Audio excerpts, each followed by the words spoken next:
이번에는 80페이지 6번의 영수증부터 계속 강의 진행하겠습니다. 영수증은 우리 흔히 알고 있는 간이 영수증 있죠? 그거 외에도 부가세법에서 영수증이라고 하면 신용카드 외에 우리 결제하면 그 사인한 종이 주는 거 있죠? 신용카드 매출전표 이런 것들도 다 영수증이라고 부르고 있습니다. 양가로 1번의 의미를 보면 필요적 기재사항 중 공급받는 자, 즉 사가시는 분의 등록번호와 부가세가 없는 증빙. 우리 간이 영수증 김밥 천국에서 김밥 1,500원짜리 두 줄 먹고 사오면 3,000원만 찍혀있지. 거기에 김밥 2727에 부가세가 213원이라고는 안 찍혀있잖아요. 동그라미 1번 영수증 발급의 경우에도 공급자는 즉 판 사람은 VAT 매출세액을 납부하나 공급받는 자, 사간 사람은 매입세 공제가 안 됩니다. 실은 현실에서는요. 간이 영수증 발급해주는 음식점 사장님도 부가세를 안 내요. 만약에 그거를 부가세를 정말 내야 한다면 왜 우리한테 영수증을 그냥 공란으로 발급해 주겠어요. 이 간이 영수증 숫자 안 쓰고 다 그냥 공란으로 한 장 줘버리거든요. 근데 수업 목적으로는 간이 영수증 발급하면 파신 분은 매출세액 부담하고 사온 사람은 매입세 공제가 안 됩니다. 순전히 국세청 유리하게 지들이 해석하고 있는 거죠.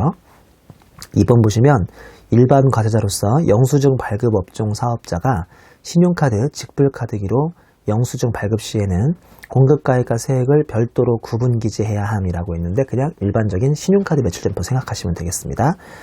양가로 1번의 발급 대상자인데요. 여기 좀 중요한 게 있죠. 반가로 1번 간이 과세자는 누구든지 세금 계산서 발급이 안 되다 보니까 영수증 발급을 하시는 거고요. 반가로 2번은 일반 과세자 중에서 주로 이제 최종 소비자 상대하는 업종에서는 영수증 발급이 되는데 동그라미 1번, 2번, 3번, 4번, 5번, 6번까지 하고가 한 그룹이고 7번부터 12번까지 한 그룹인데 이 그룹을 잘 구분하셔야 합니다. 왜냐하면 1번부터 6번까지 그 중에 특히나 1, 2, 3번이 참 중요한데요. 예전에 이거를 목, 이, 미, 여, 입이라고 했죠. 목, 이, 미, 여, 입. 목욕, 이발, 미용, 여객운송업, 입장권 발급사업자. 지금은 목, 이, 미가 동그라미 1번 미용, 욕탕, 유사서비스업이라고 바뀌었는데 한마디로 이게 목임이에요. 목임이. 목, 이, 미, 동그라미 2번, 3번의 여입. 이 세 가지 업종 특히 중요합니다. 그 외에도 미용성형, 그 다음에 수의사, 그 다음에 무도학원, 자동차 운전학원은 오른쪽 세로가 중요한데 이거는 어차피 개인적인 목적 사용이라고 우리나라에서는 규정을 짓고 있기 때문에 상대방이 아무리 사업 관련성이 있다고 우기면서 세금계산서 발급을 요청하더라도 발급을 할 수가 없어요. 예를 들어서 나른한 오후에 내가 억수탕 주인 아줌마에서 졸고 있는데요. 어떤 007 가방에 선글라스를 끼고 말쑥하게 차려입은 신사가 와서 목욕 얼마입니까? 막 목소리 깔고 4,000원인데요. 아줌마 세금계산서 발급이 가능합니까? 뭐 이러고 앉아있는 거예요. 그게 뭔 소리예요? 내가 억수탕 20년 동안 그런 소리는 처음 들어봅니다. 그랬더니만 내가 오늘 목욕하는 것은 개인적인 목적이 아닙니다. 내일 해외에서 아주 중요한 바이어가 오는데 그 사람한테 잘 보이려고 목욕하러 왔습니다. 나는 이게 사업 관련성이 있습니다. 라고 우기면 그게 뭔 소리예요? 억수탕 아줌마가 그러겠죠. 한마디로 이런 것들은 개인적 목적으로 사용하기 때문에 상대방이 세금계산서 발급을 요구해도 발급해 줄 수가 없어요. 근데 오른쪽 세로에 가로의 세 번째 줄에 단, 감가상각 자산은 또 발급할 수 있다고 되어 있는데 예를 들어서 이 억수탕 아줌마가 자기의 그 목욕탕에 그 온수기, 보일러 같은 거 있잖아요. 이게 오래돼가지고 남한테 중고로 팔기로 했어요. 이거는 감가상각 자산을 파는 행위이기 때문에 충분히 세금계산서를 발급할 수 있거든요. 자기 고유업종인 목욕탕 값 받고 4,000원 받은 게 아니라 순간 온수기라든지 그 보일러를 뭐 100만 원에 중고로 팔고 돈을 받는 거니까 이런 것은 상대방이 요구하면 당연히 세금계산서 발급을 할 수가 있습니다. 자, 동그라미 7번부터 12번까지는 오른쪽 세로에 상대방이 요청하면 발급을 할 수 있는데 특히나 동그라미 7번이 아주 중요하죠. 소매업자는 상대방이 요구하면 발급할 수 있어요. 음식점하고 숙박과 마찬가지고요. 동그라미 8번 간이가세가 배제되는 전문직 사업자, 공인회계사, 세무사, 변호사 이런 사람들은 상대방 요청하면 당연히 발급을 해주고 있습니다. 실제로요. 그리고 단 사업자에게 공급 시에는 세금계산서 발급하라고 되어 있죠. 비록 지금 이 사람이 표에는 영수증 발급 대상자에 들어가 있지만 화살표에 있는 것처럼 실무에서는 상대방이 다 발급을 요구하기 때문에 발급해주고 있죠. 제가 예를 하나 써놨죠. 3일 회계법인이 삼성전자에게 감사해주면 삼성전자가 당연히 감사료 내면서 세금계산서 발급을 해달라고 하겠죠. 당연히 해주고 있습니다. 동그라미 9번 우체국 택배도 영수증만 원래 발급해주는 거고요. 공인인증서를 발급하는 사업도 영수증만 발급하는 거고요. 10번에 보시면 주로 최종 소비자에게 재화 용역을 공급하는 경우 주차장 운영이나 도정업이나 떡방앗간 이런 것도 원래는 영수증 발급인데요. 상대방이 세금계산서 발급을 요구하면 발급할 수 있습니다. 그 다음에 11번 여객 운송업 중 전세버스 운송업은 목, 이, 미, 여, 입의 그 여와 관계없이 얘는 전세버스 운송이라고 해서 얘는 좀 독특하죠. 예를 들어서 3일 회계법인이 신입 회계사 연수를 위해서 단체 버스를 빌렸을 때 여행사로부터 영수증도 요구할 수 있지만 3일 회계법인은 세금계산서 발급을 요구할 수도 있죠. 요새도 회계법인 들어가면 신입 연수를 강원도로 가는지 모르겠네요. 저희 때는 강원도로 약 4박 5일 동안 가서 이제 신입 연수를 받곤 했었는데 제가 알기로 빅4 중에서는 뭐 해외로 연수를 보내준다는 말도 있는데요. 제가 3일 회계법인에서 신입 회계사 연수 갔다 와서 회계사 생활을 하다가 3일 회계법인 4년 차인가 드디어 이제 이게 강사로 갈 기회가 생겼어요. 원래 그 회계법인에서 자체 연수를 하는 강사는 한 각 그 감사팀이나 뭐 텍스팀에 근무하는 5년차나 6년차 아니면 7년차, 8년차들이 보통 강사로 차출이 되는데요. 저는 4년차 때 한번 강의해보고 싶다고 해서 그 신입회계사 그 연수에 강사로 자원을 했습니다. 4년차에 좀 빨리 한 셈인데요. 그때 일주일 동안 이제 그 용평 리조트였나 제 기억으로 거기서 이제 연수를 했는데 그때 제가 한 20-30명 정도의 강사 중에서 베스트 인스트럭터 최고 강사로 뽑혔습니다. 그때 그냥 이 강의가 나한테는 체질인가 보다 하고 이제 이 길을 결국은 걷게 된 거죠. 사실은 공부할 때부터 나중에 회계사 되면 강의를 좀 해보고 싶다는 마음이 있었는데 그 신입 회계사 연수 강사로 제가 자원해서 한번 강의해보고 왠지 확신을 들어가지고 그때부터 이제 이렇게 실무 강의나 외부 강의를 하고 회계법인도 3일은 바쁘니까요. 3일은 일이 많아서 이렇게 뭐 낮 강의나 실무 강의를 시켜주지 않거든요. 그래서 회계법인도 바꿔가면서 결국은 강의를 하게 됐네요. 좀 딴 얘기로 흘렀습니다만 여러분 얼른 회계법인 들어가서 이렇게 연수도 가시고 그럴 일이 곧 오실 거라고 믿습니다. 물론 세무사님들도 마찬가지고요. 그 다음에 동그라미 12번에 보시면 공인인증서 발급사업. 자, 양가로 3번으로 내려오면 발급 효과죠. 영수증 발급도 공급자는 부가세 매출세액을 납부하나 제가 실은 거짓말이라고 그랬죠. 근데 수업 목적으로 납부합니다. 공급받는 자는 매입세 공제가 불가능하고 가로 열고 신용카드 받아오시면 그 매입세 공제가 가능하죠. 이번에 일반 과세자로서 영수증 발급 업종 사업자가 신용카드, 직불카드기로 영수증을 이미 발급 한번 해주셨으면 공급가액과 세액을 별도로 구분 기재해야 하는데 말씀드린 것처럼 일반적인 신용카드 매출전표는 구분 기재가 되어 있습니다. 3번을 보시면 영수증 발급 대상자 중에서 7번부터 11번에 해당하는 일반 과세자가 신용카드, 직불카드 매출전표, 현금 영수증을 이미 발급을 했는데 거래 상대방이 또 세금계산서 발급을 요구한다고 해도 이중으로 세금계산서를 또 발급해 줄 수는 없어요. 이렇게 하면 이중 혜택을 주는 거기 때문에 이건 안 됩니다. 우리 다음 페이지는 영수증, 현금 영수증 가맹점 가입이라든지 의무 발급에 대한 내용이 있는데 우리 두 번째 땡마크 소정업종을 경영하는 현재 우리나라에서 40여 개 이상 업종을 이렇게 열거하고 있는데요. 소정업종을 경영하는 내국법인이 거래 건당 금액 부가세 포함으로 10만 원 이상으로 재화 또는 용역을 공급하고 그 대금을 현금으로 지급받으면 상대방이 현금 영수증 발급을 요구하지 않도록 무조건 현금 영수증을 발급해주는 현금 영수증 의무 발급이라는 제도가 우리나라에서 2010년부터 시행되고 있습니다. 처음에는 8개 업종인가만 들어가 있었는데 최근에는 40여 개 이상으로 업종이 확대되고 있습니다. 나름대로 의미 있는 제도니까 한 번 정도 기억해 주시고요. 그 다음에 84페이지에 문제를 풀어보겠습니다. 1번 문제, 부가세법상 세금계산서에 관한 설명이다. 옳은 것을 물어본 2014년 기출문제네요. 1번, 사업자는 거래처별로 일여월의 공급가액을 합하여 해당 달의 말일을 작성 연월일로 세금계산서를 발급할 수 있다. 1번부터가 정답이네요. 2번, 전자세금계산서를 발급하였을 때 전자세금계산서 발급일에 지체 없이 전자세금계산서 발급 명세를 국세청장에게 전송한다. 내일까지인데 다음날까지. 3번, 세금계산서 기재사항 중 공급 연월일은 아니라니까요. 작성 연월일이 필요적 기재사항입니다. 4번, 소매업 또는 미용, 욕탕, 유사서비스업을 경영하는 일반 과세자는 공급받는 자가 세금계산서의 발급을 요구하더라도 세금계산서 발급 의무가 면제된다. 아주 그냥 전형적인 말문제가 14년까지도 나오고 있죠. 이때 소매업은 제외가 되고 있고요. 5번, 세금계산서의 필요적 기재사항이 착오의 사유로 잘못 적힌 경우에는 관할 세무서장이 부가세의 과세표준과 세액을 경정하여 통지하기 전까지 세금계산서를 수정 발급할 수 있다라고 되어 있는데요. 그 재화용역의 공급일이 속하는 과세기간의 확정 기간까지 수정하여 발급할 수가 있습니다. 2번을 보시면 CPA 08년 문제, 부가세법상 세금계산서에 관한 설명이 다 옳지 않은 것은 1번, 세금계산서를 발급한 후 세금계산서의 필요적 기재사항이 잘못 기재된 것을 발견할 경우에는 세무서장이 경정하여 통지하기 전까지는 수정하여 세금계산서를 발급할 수 있다. 금방 위의 문장의 동그라미 5번은 필요적 기재사항이 착오 외의 사유로 잘못된 거고요. 이거는 착오로 잘못된 경우죠. 두 개는 서로 다릅니다.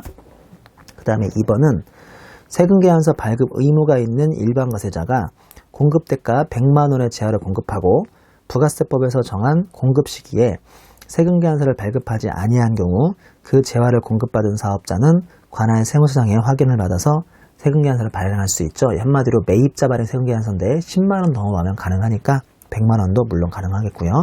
3번, 관계 증빙 서류 등에 의하여 실제 거래 사실이 확인되는 경우로서 당일 거래일자를 발행일자로 하여 재화의 공급일에 속하는 달에 다음 달 10일까지 세금계산서를 발급한 경우에는 적법하게 세금계산서를 발급한 것으로 본다. 맞는 설명이죠. 4번, 사업자가 재화 또는 용역의 공급 시기가 도래하기 전에 세금계산서를 미리 발급하고 그 세금계산서 발급일부터 7일 이내에 대가를 지급받은 경우에도 적법하게 세금계산서를 발급한 것으로 본다. 맞는 설명이군요.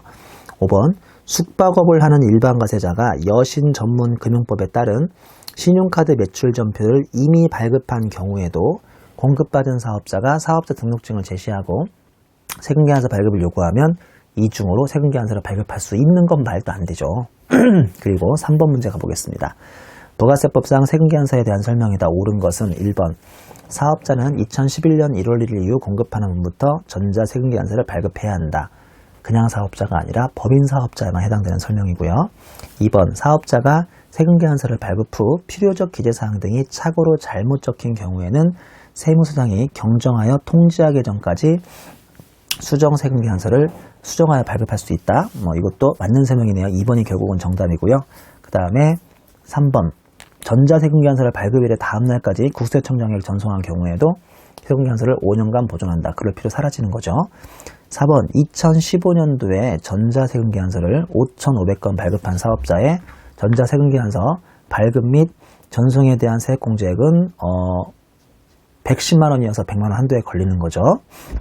계속해서 5번 보시면 수입되는 재화에 대해서는 국세청장이 세금계산서를 수입업자에 발급한다고 되어 있는데요. 수입되는 재화에 대해서 국세청장이 발급하는 게 아니라 전국 항구나 심지어 내륙에도 존재하는데 청주 같은 데도 있거든요. 이런 데 있는 세관장 할아버지가 세금계산서를 수입업자에 발급해야죠. 우리 4번 문제 좀 풀어보겠습니다. 거래징수 및 세금계산서에 관한 설명이다. 옳지 않은 것은 1번, 사업자가 재화 또는 용역을 공급하는 때에 과세표준에 10% 세율을 적용하여 계산한 부가가치세를 그 공급을 받는 자로부터 징수하는 것을 거래징수라고 한다. 그냥 거래징수에 대한 가장 기본적인 정의가 나와 있는 거고요. 그 다음에 2번, 필요적 기재사항이 모두 기재된 신용카드 매출전표와 현금 영수증은 세금계산서로 본다. 이거 어디서 얘네들은 그냥 영수증이지 얘네들은 세금계산서로 보는 건 아니죠. 그러니까 매입세 공제라든지 이런 증빙으로서의 효력은 있는데 그렇다고 얘가 세금계산서가 되는 건 아닙니다. 3번 보면 세금계산서의 기재사항 중 작성 연월일은 필요적 기재사항이고 공급 연월일은 임의적 기재사항이다. 맞는 설명이죠. 4번, 납세 의무자로 등록한 사업자가 부가세 과세 대상인 재화를 공급하는 경우에 거래 상대방이 면세든 과세든 최종 소비자든 뭐든 이때는 세금계산서 발급하는 게 맞고요. 5번에 관계 증빙 서류 등에 따라 실제 거래 사실이 확인되는 경우로서 해당 거래일자를 발행일자로 하여 재화의 공급일에 속하는 달에 다음 달 10일까지 세금계산서를 발급하면 이거는 적법하게 세금계산서 발급한 걸로 보죠. 우리 마지막으로 87페이지의 7번 문제 보겠습니다. 부가세법상 세금계산서에 관한 설명으로 옳지 않은 것은 CT의 기출문제고요. 1번, 위탁 매입, 내가 바로 사오면 되는데 가운데 낀 사람을 통해서 사오는 거예요. 위탁 매입의 경우에는 공급자, 저 끝에 있는 판 사람 있죠? 저 끝에 있는 판 사람이 위탁자면 나겠네요. 나를 공급받는 자로 하여 세금계산서를 발급하며 이 경우에 수탁자의 등록번호를 부기하라라고 되어 있고요. 그 다음에 2번, 착오로 전자세금계산서를 이중으로 발급한 경우에는 당초에 발급한 세금계산서의 내용대로 부의 표시, 마이너스 표시를 하고 발급하라고 되어 있네요. 3번 보면 직전 과세기간에 사업장별 재화 및 용역의 공급가액의 합계액이 3억 원 이상인 개인사업자는 전자세금계산서를 발급해야 한다라고 되어 있는데요. 직전 과세기간, 직전 과세기간이 아니죠. 이건 지난 6개월 기간으로 하는 게 아니라 1년 기준으로 하는 거거든요. 그래서 지난 1년 동안에 직전 영년으로 하는 거지 과세기간은 틀린 설명이고요. 4번 대리인에 의한 판매의 경우에 대리인이 재화를 인도하는 때에는 대리인이 본인 명의로 세금계산서를 발급하며 본인이 직접 재화를 인도하는 때에는 본인이 세금계산서를 발급할 수도 있다. 이것도 설명드렸죠. 가운데 낀 사람이 인도하면 가운데 낀 사람이 자기가 인도한 시점을 아니까 가운데 낀 사람인 대리인이 발급하는 건데 그게 아니라 만약에 본인이 직접 인도하면 본인이 발급할 수도 있죠. 이 경우에는 대리인을 부기하라라고 되어 있고요. 5번 보시면 전자세금계산서를 발급하였을 때에는 전자세금계산서 발급일의 다음 날까지 발급 명세를 국세청장에게 전송해야 합니다. 여기까지 다 맞는 설명이겠죠. 그러면 이제 8절 절차 규정 챕터 8의 8절을 보시겠습니다. 이 챕터 8의 절차 규정은 이제 가장 많이 나오는 게 환급 이 부분이 가장 많이 나오고 있고요. 일반 환급, 조기 환급 있죠. 그리고 가산세도 은근 심심찮게 나오는데 가산세는 이제 안타깝게도 계산 문제보다는 말 문제보다는 계산 문제니까 말 문제 위주로 하실 분들은 가산세는 좀 풀기 힘들 수도 있어요. 물론 쉽게 나오면 풀 수 있겠죠. 88페이지 챕터 8.1입니다. 신고납부 절차인데요. 이 1번의 신고납부는 그냥 간단하죠. 그렇게 어렵거나 중요하진 않습니다. 일단은 예정신고납부인데 기한은 예정신고기간이 3월 말하고 9월 말까지겠죠. 이 종료일부터 25일까지니까 4월 25일, 10월 25일까지 신고납부하고 개인사업자는 예정신고 때는 고지납부 받습니다. 법인사업자야 1년에 4, 7, 10 내년 1월까지 해서 4번을 신고납부하는데 개인사업자는 2번밖에 안 하죠. 7월하고 1월. 4월하고 10월은 고지 납부를 받으십니다. 신고 납부하는 게 아니라 단 관이가사자는 1년이 한계니까 직전 과세기간 즉 지난 1년에 대한 차감납부세액의 절반을 7월 25일까지 예정 고지 받고 납부하시면 되겠네요. 반가로 이번에 법인사업자는 법인사업자의 예정신고는 반드시 해야 하는 의무라고 되어 있죠. 대손세액공제, 과세전환 매입세공제, 일반환급, 가산세, 전자신고세액공제, 납부환급세액의 재계산은 예정때는 하지 않습니다. 이거 기억하셔야 합니다. 예정때 안 하는 것들이 있어요. 반가로 3번의 개인사업자는 원칙은 고지납부, 고지서 온다니까요. 고지서. 보면 직전 과세기간에 납부세액의 절반에 해당하는 금액, 이때 1,000원 미만은 버리시고요. 결정하고 예정 신고기간 종료 후 10일 이내, 즉 4월 10일과 10월 10일까지 고지서가 날아오게 돼 있죠. 이거를 발부 및 징수하고요. 이때 4월 25일까지 징수해야 할 금액이 채 20만 원이 아니면 그때는 징수 안 하고 7월 25일에 한 번에 신고하는 거거든요. 그리고 간이과세자가 해당 과세기간 개시일 현재 일반 과세자로 변경된 경우에는 예정기간 시 징수하지 않고 확정 때 신고한다. 간이었다가 일반으로 바뀌면요. 이때는 그냥 확정 때 신고해버리시면 됩니다. 특례 보시면 예정신고 선택이 있는데 뭐 언제나 나오는 거지만 내가 이번 1, 2, 3월에 장사가 별로 안 됐는데 굳이 지난 6개월 거에 절반을 내면 너무 가슴이 아프니까 이럴 때는 예정 때 신고할 수 있죠. 내용을 보면 다음의 개인사업자는 예정신고를 선택 가능함이라고 되어 있는데 A에 보면 휴업, 사업부진 등으로 각 예정신고기간에 공급가액 또는 납부세액이 직전과세기간에 공급가액 또는 납부세액의 채 3분의 1도 안 되는 경우 B에 보면 각 예정신고기간분에 대하여 조기환급을 받고자 하는 경우에는 예정 고지가 아니라 예정 신고할 수 있습니다. 양가로 이번에 확정신고 납부인데 기한 보시면 확정신고기간 종료일부터 25일이니까 7월 25일, 1월 25일까지 하는 거고요. 예정신고, 조기환급신고 시 이미 신고한 내용은 확정신고에서 제외하라고 되어 있고요. 반가로 이번에 절차 보시면 부가세 확정신고서와 매출처별, 매입처별, 세금계산서 합계표, 수입 명세서, 법수종사업자에 한다고 되어 있고요. 기타 첨부서를 제출하고요. 양가로 3번 재화를 수입하는 자죠. 재화를 수입하는 자는 이제 관세법에 따라서 관세를 신고납부하는 경우 재화 수입에 대해서 부가세를 함께 신고납부하죠. 이거는 매출세액을 신고하라는 게 아니라 재화를 수입했으니까 재화 수입한 거에 대해서 수입세금계산서, 세관장 할아버지가 끊어줬을 수입세금계산서를 신고하라는 뜻입니다. 그 표시 보시면 예정 고지세액은 직전과세기간의 납부세액에서 신용카드 발행공제, 그 다음에 전자신고세액공제, 전자세금계산서 발급공제, 택시 운송사업자의 경감세액을 차감한 금액의 2분의 1을 한다고 되어 있으니까 전부 다 2분을 해주는 거 아니고 요거 몇 개를 차감한 다음에 2분의 1을 하고 있습니다. 자, 그리고 죄송합니다. 대리납부 보시면 이 대리납부가 뭐 수업 목적으로 그렇게 중요한 건 아니지만 간단하게 설명을 드리겠습니다. 대리납부 제목 보시면 크게 두 가지가 있죠. 첫 번째는 국외 사업자로부터 용역 등을 공급받는 경우에 대리납부가 있고요. 한가운데 주의 보시면 사업의 포괄 양도시 양수자의 대리납부라고 해서 대리납부가 크게 두 가지가 있습니다.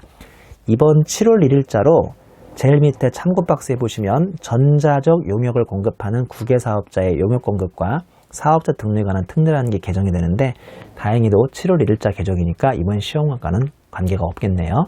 다시 제일 위로 올라가서 양가로 1번에 국외 사업자로부터 용역 등을 공급받는 경우에 대리납부를 한번 설명을 드려볼게요. 이거 뭐 그렇게 중요한 규정은 아니지만 그래도 설명을 드려야겠네요.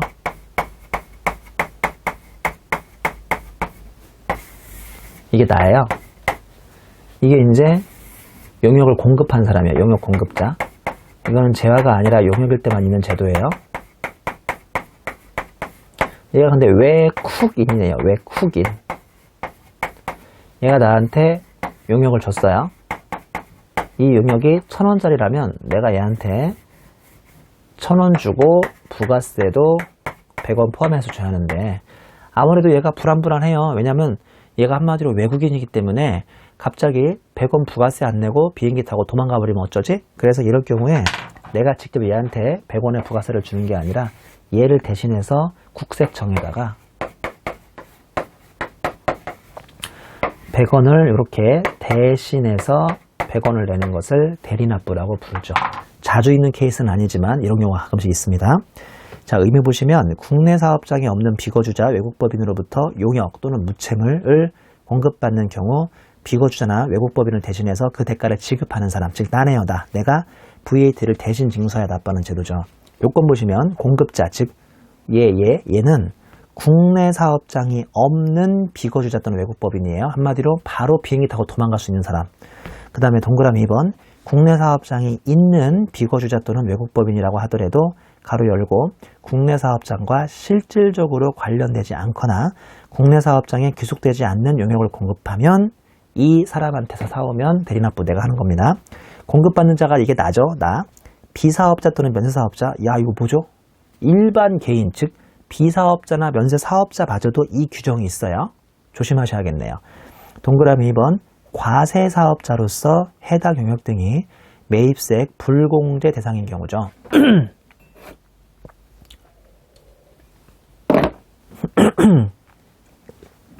이게 독특하게도 매입세액 불공제 대상인 경우입니다. 왜냐하면 잘 보세요.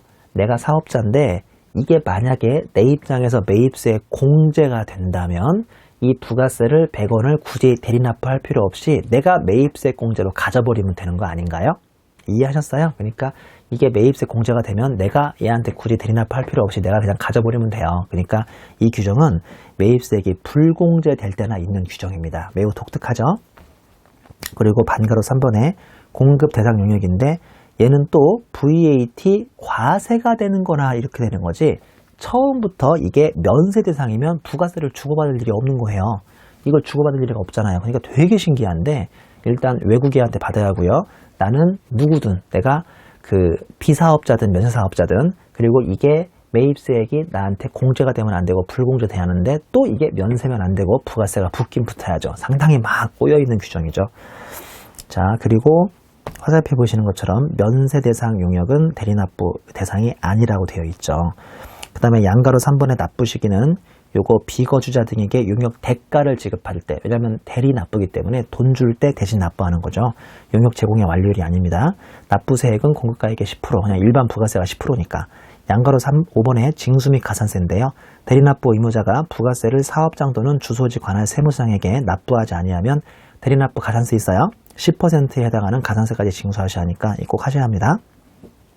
그 밑에 주에 보시면 사업의 포괄 양도시 양수자의 대리납부인데요. 이거 중요한 거예요. 2절에서 나온 적 있어요. 우리 사업의 포괄량 수도에 부가세 붙는다고 했습니까? 안 붙는다고 했습니까? 사업의 포괄량 수도에 부가세 안 붙어요.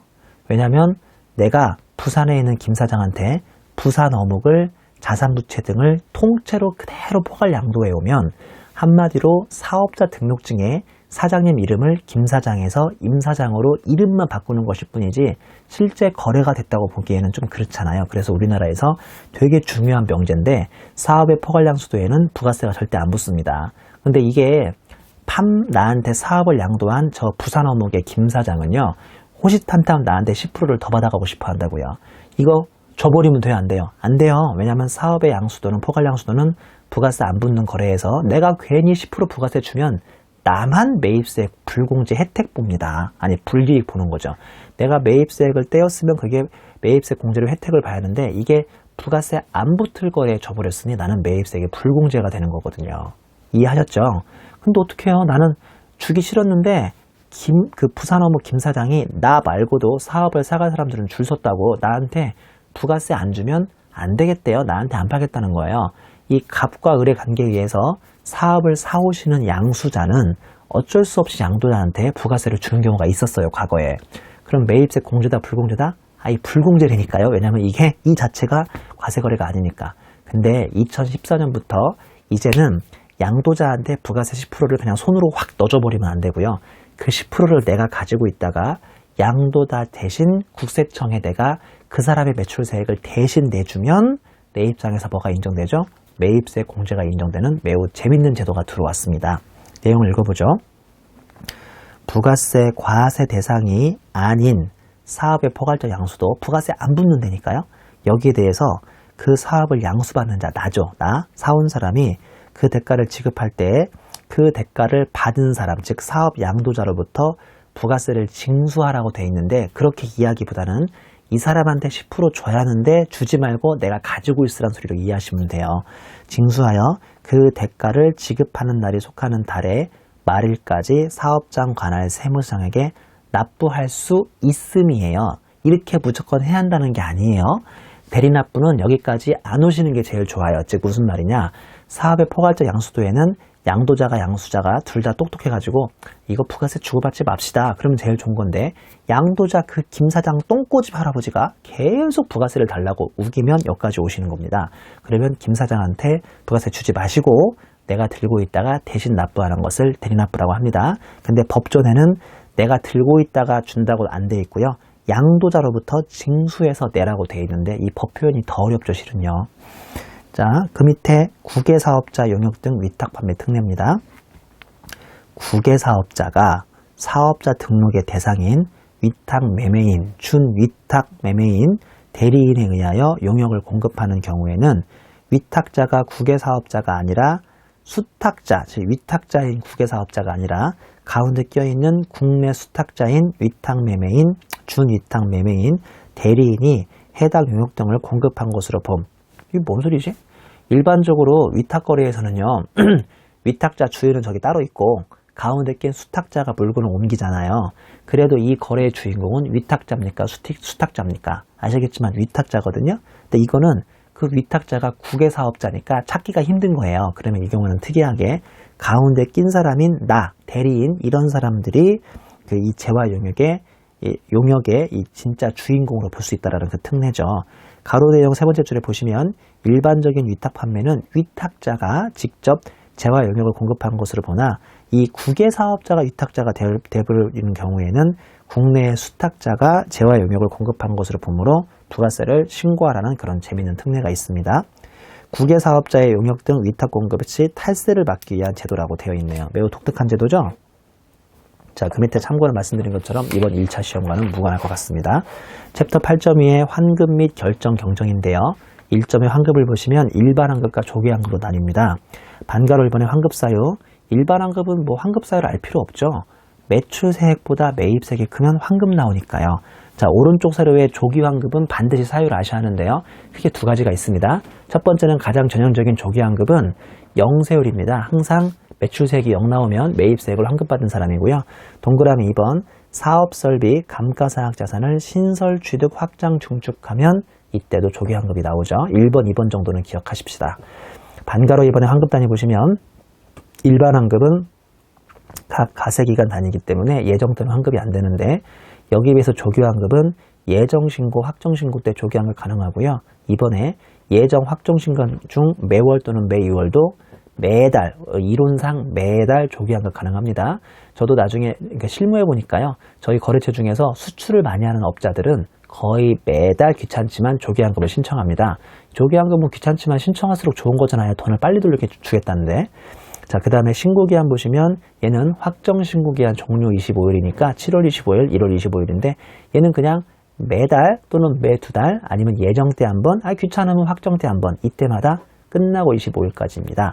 그리고 반가로 4번의 환급기한도요. 얘는 그날 끝난 날에 또 30일이니까 8월 24일이나 2월 24일까지 돌려주는데요. 얘는 그게 아니라 그 끝난 날에 15일 만에 빨리빨리 돌려주니까 조기환급이 여러모로 유리하죠. 조기환급은 확정 때만 신고하는 게 아니라 예정 때도 할 수 있고 매 1개월, 매 1개월 이렇게 조기에 신고할 수 있으니까 조기환급이기도 하고요. 그와 동시에 30일만이 아니라 15일 만에 빨리 돌려주니까 조기환급이기도 합니다. 주 1번 보시면 사례가 있는데 매 3개월마다 10억, 100억가량의 매출액, 80억가량의 매입액이 있는 사업자인데 오른쪽 세례 보시면 이 사람이 이번에 기계를 무려 50억을 샀어요. 그럼 원래 80억 정도 매입이 잡혔는데 이번에는 132억이 잡히니까 부가세가 오히려 마이너스 3억이 나오죠. 게다가 사업 설비를 신설하거나 취득 증축 확장하면 그만큼 생산성이 늘고 앞으로 국세청에다가 세금도 많이 낼 테니까 게다가 50억짜리 기계 사느라고 소위 총알 동전도 지금 없잖아요. 이 돈이 없으니까 이거를 빨리빨리 돌려주는 것을 우리는 조기환급이라고 부릅니다. 옆 페이지 보시면 조기환급 기간에 조기환급이 보다시피 1월달 아니면 2월달 아니면 그냥 매월 못하신 분은 한 번에 1, 2월을 붙여서 해버리거나 아니면 1, 2월 내내 못하신 분은 그 가운데 그림이 밑에 화살표 있는 것처럼 예정 때 한 번에 환급 받을 수도 있고요.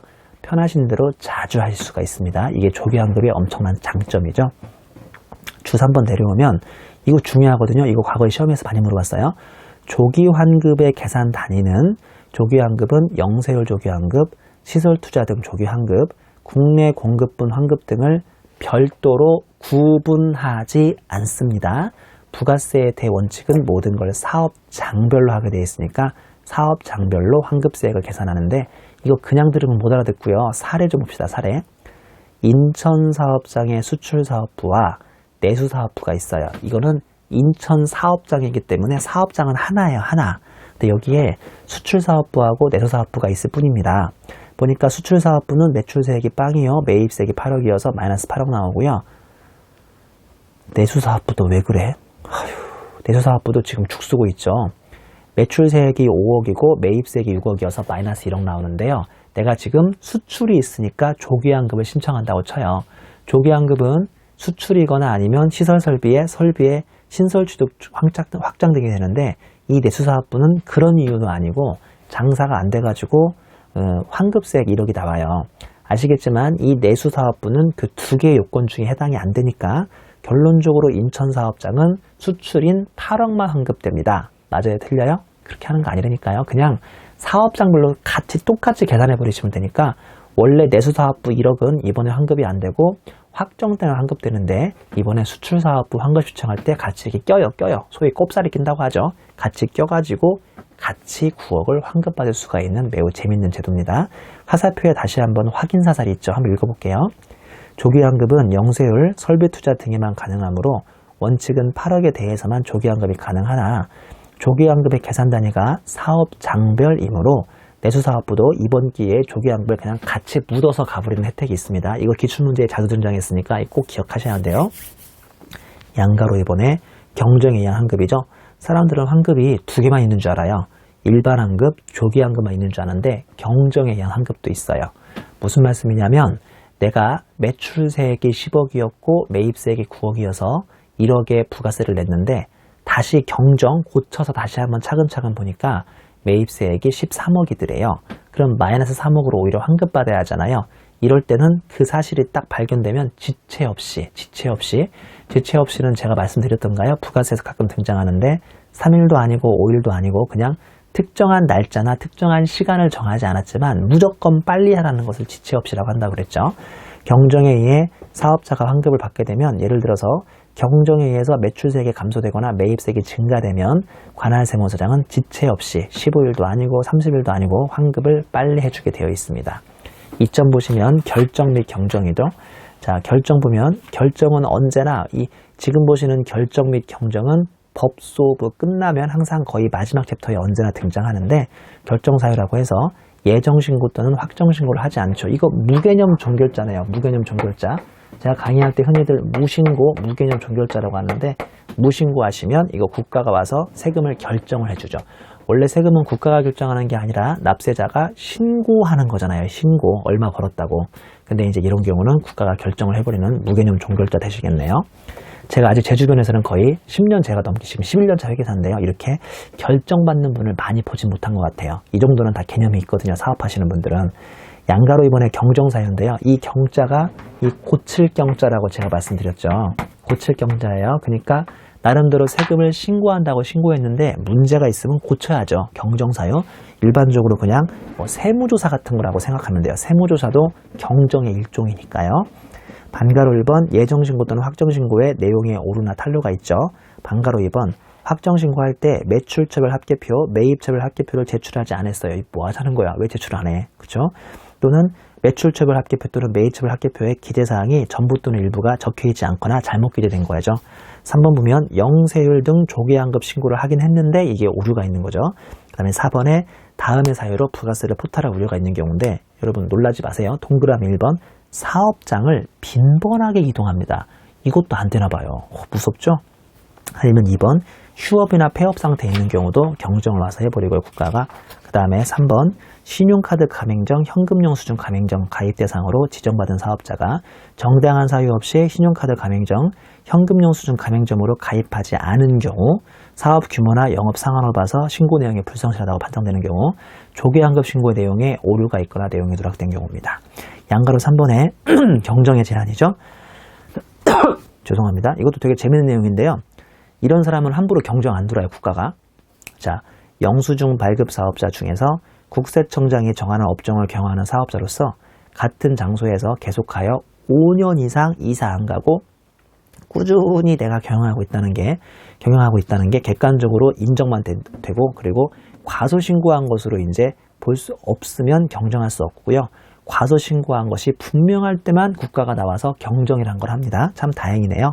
양가로 4번 결정과 경정의 방법인데 세금계산서, 수입세금계산서, 장부 또는 그 밖의 증명자료를 근거로 한다. 즉 국가가 와서 나한테 경정, 뭔가 잘못된 걸 고치는 일종의 세무조사 같은 걸 하더라도 마음대로 하시면 안 되고 어떤 실지 조사를 한 다음에 경정을 해야 하는 건 너무 당연하고요.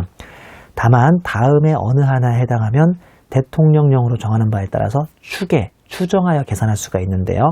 1번 과세표준을 계산할 때 필요한 세금계산서, 수입세금계산서, 장부 또는 그 밖에 증명자료가 없거나 중요한 부분이 갖추어지지 않거나 그러면 추계해버려요.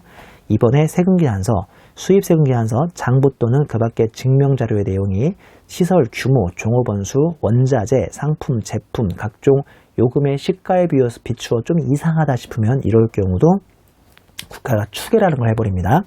그 다음에 3번 보시면 세금계산서, 수입세금계산서, 장부 또는 그 밖의 증명자료의 내용이 원자재 사용량, 동력 사용량에 비해서 명백히 거짓인 것 같으면 이런 경우도 추계를 합니다.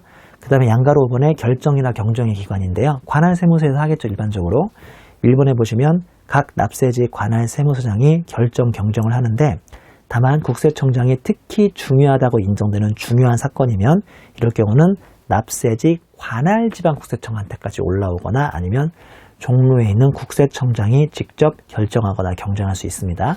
이거 당연히 국세청장이 한다는 소리가 아니라 소관이 국세청까지 올라와서 뭐 담당 공무원 누가 해주겠죠. 설마 국세청장이 이걸 하겠어요? 바빠 죽겠는데. 그 다음에 2번 주사업장 총괄납부를 하는 경우 각 납세지 관할 세무서장, 납세지 관할 지방국세청장 또는 국세청장이 과세표준과 납부세액 또는 환급세액을 결정하거나 경정하였을 때는 지체 없이 납세지 관할세무서장 또는 총괄납부를 하는 주된사업장, 관할세무서장에 이걸 통지해주게 되어 있습니다. 자, 그 다음에 3번의 가산세 있죠? 가산세만 간략하게 강의하고 잠깐 마치도록 하죠. 가산세는 부가세법상 가산세가 있어요. 여기에는 국기법에 있는 우리 왜 그거 있죠? 왜 납부 불성실 가산세라고 해서 하루당 0.03% 붙는 거 그런 건 여기 없고요. 부가세법에만 있는 가산세가 있는데 자 이렇게 생각하시면 좀 쉽지 않을까 싶습니다. 부가세법상 가산세는 기본적으로 1% 나옵니다. 근데 뭔가 중죄를 지었습니다. 이때 배우시는 5대 중죄가 있는데 중죄를 저질렀으면 2%로 뛰고요. 뭔가 예정 때까지 신고했어야 할 것을 확정 때 신고하면 이럴 경우는 또 가산세를 절반으로 감해줘서 0.5%가 됩니다. 자, 1번 보시면 미등록 가산세인데요. 사업 개시일부터 20일 이내 사업자 등록을 해야 하는데 안 그러면 가산세고요. 오른쪽 세로에 까짓것 1%밖에 안 되네요. 뭐 막말로 그러면 사업 시작한 다음에 처음에는 등록증 안 내고 있다가 좀 장사 좀 된다 싶으면 그때 내도 돼요. 왜냐면 그때까지 매출액이 별로 없을 거거든요. 그 후에 1%만 내면 되니까. 뭐 그렇게 하는 뜻은 아니었어요. 자, 얘가 보면 2월 1일 날 사업 개시하고 3월 28일 날 등록 신청하면 2월 1일부터 등록 시청했거나 국가에 걸린 날의 전날까지의 1%가 가산세로 나옵니다. 그 다음에 양가로 이번에 타인명의 등록 가산세인데요. 사업자가 타인명으로 사업자 등록을 하거나 타인명에 따른 사업자 등록을 이용하여 한 경우인데 다만 배우자나 기획재정부력으로 정하는 자는 타인명으로 보지 않는다는 게 특징이 있고요. 이것도 로직은 비슷하네요. 그 전날까지의 매출액의 1%가 과표니까 양가로 3번의 세금계산서 불성실 가산세의 1번부터 5번까지는 좀 기억할까요? 얘가 바로 그 5대 중죄입니다. 첫 번째, 내 과표가 노출됐기에 두려워서 세금계산서를 아예 비발급합니다. 두 번째, 세금계산서를 발급하긴 했는데 재화 용역을 추구받지도 않고 가짜로 세금계산서를 발급합니다. 소위 가라 세금계산서라고 하는데요. 2번은 그걸 발급한 사람, 3번은 그걸 발급받아간 사람도 같이 걸려요. 4번은 타인 명의로 세금계산서를 발급했어요. 세금계산서를 발급한답시고 했는데 남의 이름으로 발급한 사람이 4번, 발급받아간 사람이 5번입니다. 이 5대 중죄는 기억하세요. 알고 보면 3개밖에 사유가 없는 거니까.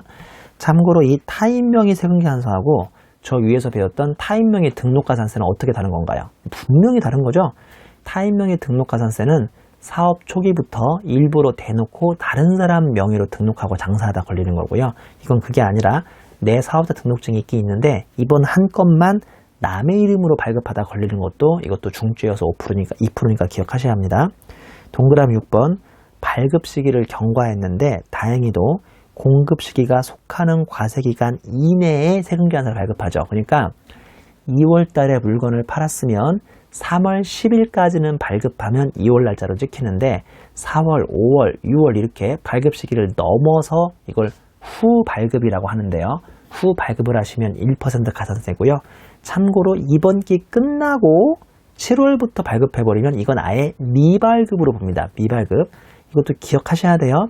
뒤늦게 발급한 해도 이번 기한에만 하시면 후발급이나 지연발급이라고 불러주는데 아예 길을 넘어버려서 7월달 이후에 발급하면 그건 발급이라고 안 봅니다. 미발급이어서 2%. 자, 정리합니다. 물건 팔았으면 그 달 다음 달 10일까지는 발급해야 하는데 그걸 못하고 이번 기한에 하시면 1%, 길을 아예 넘어가 버리면 2% 되겠습니다. 동그라미 7번 세금계산서의 필요적 기재사항 중 전부 또는 일부가 적혀있지 않거나 사실과 다르게 적혀있어도 1%. 옆 페이지 양가로 4번 이건 또 전자세금계산서 발급 명세 미전송 가산세입니다. 읽어보면 전자세금계산서 의무발급 대상자가 국세청장에게 전자세금계산서 발급 명세를 지연 전송하면요 0.1%.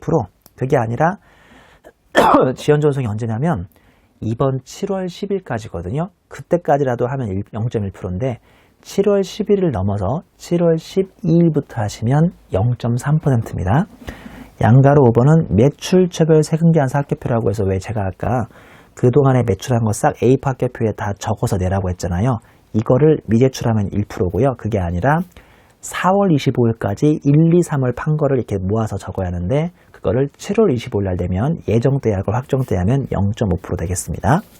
양가로 6번에 매입처별 세금계산서 합계표 제출 불성실 가산세인데요. 동그라미 1번 잘 보세요.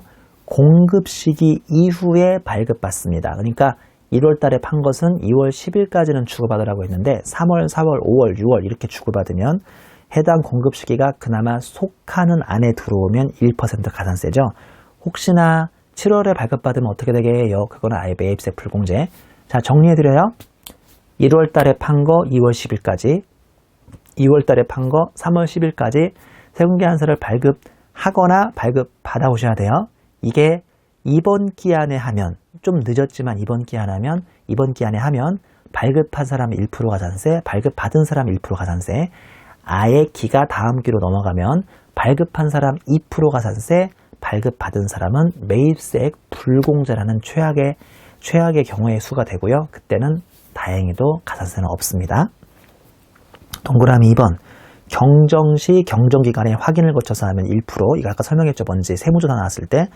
3번은 제출한 매입처별 세금자산 합계표의 기재사항 중 공급가액이 사실과 다르면 1%. 양가로 7번 현금 매출 명세는 그냥 혼자 보세요. 1%. 양가로 2번에 가산세 중복 적용 배제인데요.